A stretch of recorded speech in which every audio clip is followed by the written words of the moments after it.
যুদ্ধ হয়েছিল সেই যুদ্ধ কিন্তু আমি অন্তত দেখিনি, ইতিহাস পড়েছি, গল্প শুনেছি, বা পরবর্তী সময় একটি গান শুনেছি, যে সেই গানের লাইনটি যদি বলি, আপনারা সবাই শুনেছেন, আমরা একটি ফুলকে বাঁচাবো বলে যুদ্ধ করি, আমরা একটি ফুলকে বাঁচাবো বলে অস্ত্র ধরি।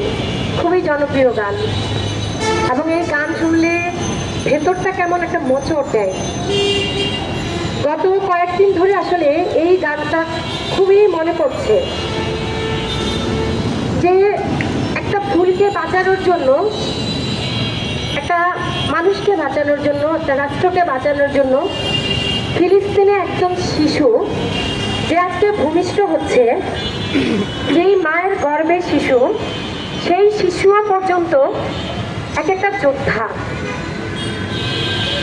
গত কয়েকদিন খুব ফেসবুকে আসলে দেখছি, গতকালকে ভিডিওটা দেখলাম, মানে আসলে এটা দেখার মতন আসলে ভিডিও না, খুবই লাগে। সেটা হচ্ছে একজন বাচ্চাকে নিয়ে একজন মা দৌড়চ্ছে গাজা শহরে, ফিলিস্তিনের যে শহর যেখানে এখন একদম বিধ্বস্ত, মা সেখানে দৌড়চ্ছে, কোনো মানুষ নেই, এবং সেখানে সে গর্ভবতী, তার কোলে একজন ছোট বাচ্চা।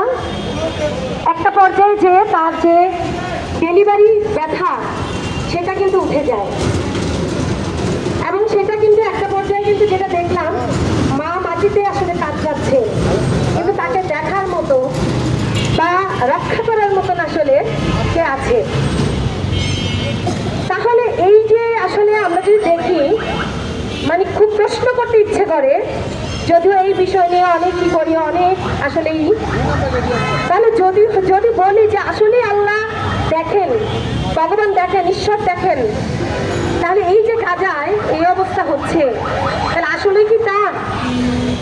আমরা যদি দেখি, ওই যে মার্কিন সাম্রাজ্যবাদ ডোনাল্ড ট্রাম্প, সে কিভাবে বলে যে গাজা ছেড়ে দিতে হবে, গাজার জনগণকে বলছে গাজা ছেড়ে দিতে হবে।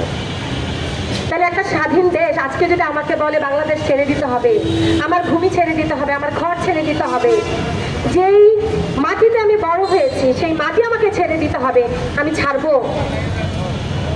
জুলাই বিপ্লবে, জুলাই আন্দোলনে আমরা যেটা দেখেছি, যে গুলি করে একজনই মরে, কিন্তু আর একজনও যায়নি, সে দাঁড়িয়ে আছে একটা ফ্যাসিস্টকে হটানোর জন্য।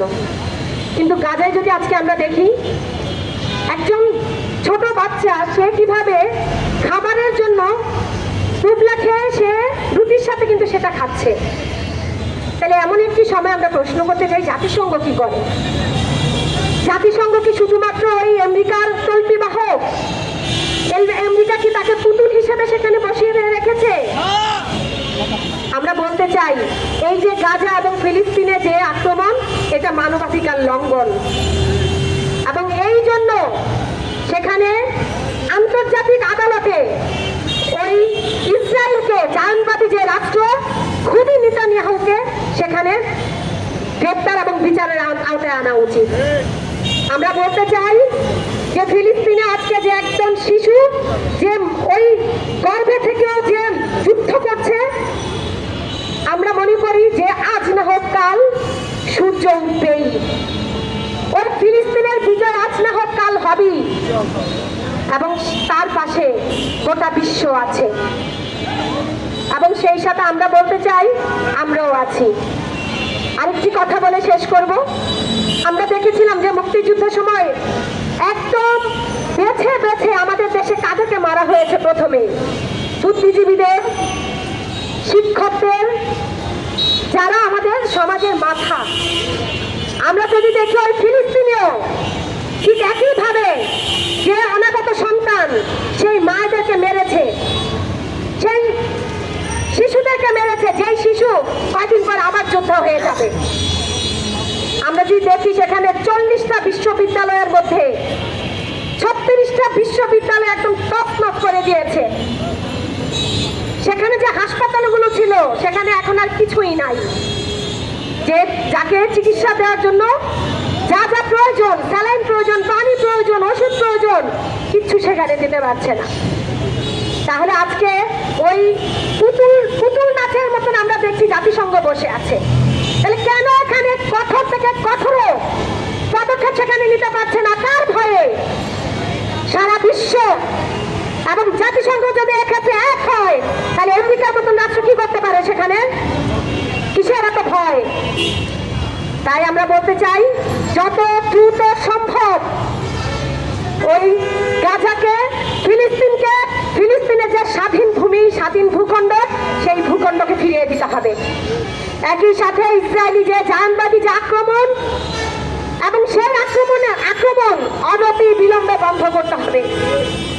না হলে আজকে ওই ফিলিস্তিনের রক্ত ঝরছে, ইতিহাস কখনোই এই খুনিদের ক্ষমা করবে না। অতীতে কোনোদিন ক্ষমা করে নাই, আর ভবিষ্যতেও ক্ষমা করবে না। তাই আমরা বলতে চাই যে ফিলিস্তিনবাসী, আমরা তোমাদের সাথে আছি। তোমরা সেই বীর যোদ্ধা, তোমাদের সেই লড়াইয়ের সাথে আমরাও সামিল।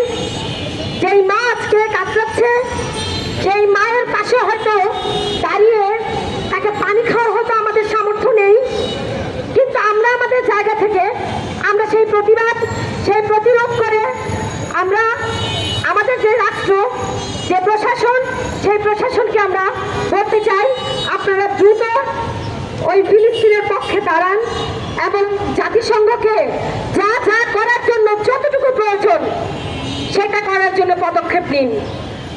আবারও সেই ফিলিস্তিনবাসীকে শ্রদ্ধা জানিয়ে, সম্মান জানিয়ে, যারা নিহত হয়েছেন তাদেরকে লাল সালাম জানিয়ে আমি আমার কথা শেষ করছি। সকলকে ধন্যবাদ।